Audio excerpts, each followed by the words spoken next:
Hello friends, welcome to EC Academy.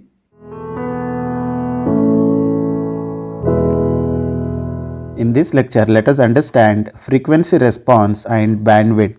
In the previous lecture, we understood about amplifiers and types of amplifiers, and we understood that amplifier is used to amplify the weak signal.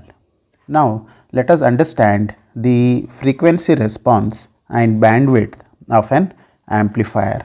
The behavior of the amplifier is affected by the frequency of a signal at input end. So, always you need to remember that the behavior of the amplifier is affected by the frequency of the signal at the input end of the amplifier. If we plot this behavior characteristics of an amplifier, we call that as frequency response.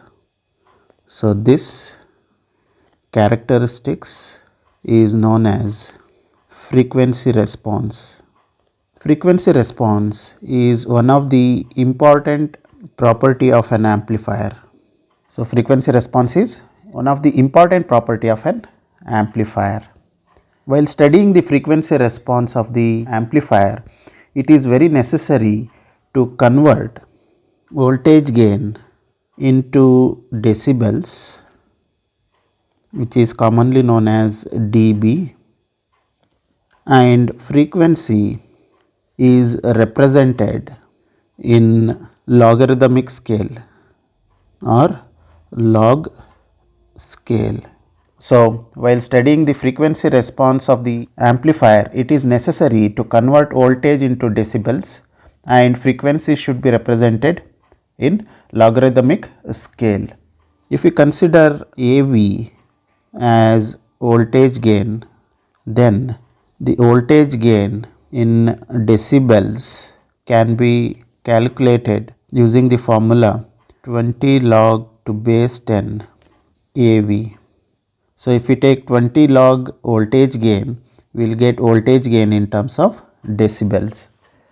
The most common tool used to represent the frequency response of any system is Bode plot. So, Bode plot is the most commonly used tool to represent frequency response of any system.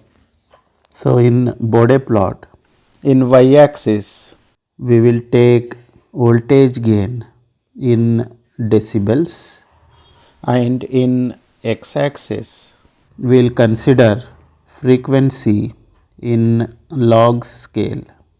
In x-axis, let us consider frequency in log scale, and in y-axis let us consider gain in decibels. Now, as we keep on increasing the frequency, gain will increase, and for some frequency gain will become constant, and then for higher frequency gain will decrease. So, this will be the general frequency response of any system. So, as we keep on increasing the frequency, gain will increase, and for some mid frequency gain will become constant, and for higher frequency gain will decrease. So, this is the frequency response of any system. So, in this graph, this is the maximum gain. So, this is the maximum voltage gain. So, at this point gain will be 0 dB. So, in this graph, if we can observe, for lower frequency range the gain increases, for mid frequency range gain become constant, and for higher frequency range gain decreases. So, in this graph at 0 dB we are getting maximum voltage gain. So, from this maximum point we need to take 70% of maximum gain. So, if we take 70% of maximum gain, so we will get a point at minus 3 dB. So, from this minus 3 dB, if we draw a straight line, this straight line will intersect the frequency response at 2 points. The first point is FLC, which is lower cutoff frequency, and another point is FHC, which is higher cutoff frequency. So if we take the difference between higher cutoff frequency and lower cutoff frequency, we will get the bandwidth. Therefore, we can say bandwidth is the difference between higher cutoff frequency and lower cutoff frequency. Therefore, we can write bandwidth is equal to FHC minus FLC.